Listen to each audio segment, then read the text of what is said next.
ওলাইছো আমি প্ৰাইভেট চাকৰি কৰোঁ। এতিয়া ডিউটিলৈ যাব ওলাই এই অৱস্থা, গাড়ী নাই, কেনেকৈ যাম এতিয়া? সেই কথা আৰু এতিয়া চৰকাৰে চিন্তা কৰিব লাগে।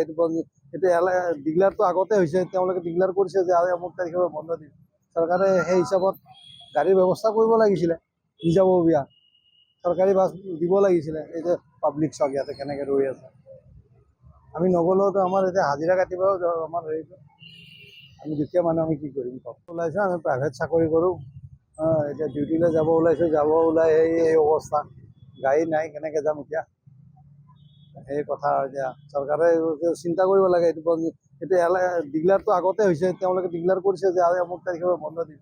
চৰকাৰে সেই হিচাপত গাড়ীৰ ব্যৱস্থা কৰিব লাগিছিলে, নিজাববীয়া চৰকাৰী বাছ দিব লাগিছিলে। এই যে পাব্লিক চক ইয়াতে কেনেকৈ ৰৈ আছে, আমি নগ'লেওতো আমাৰ এতিয়া হাজিৰা কাটিব আমাৰ হেৰিটো, আমি দুখীয়া মানুহ আমি কি কৰিম কওক?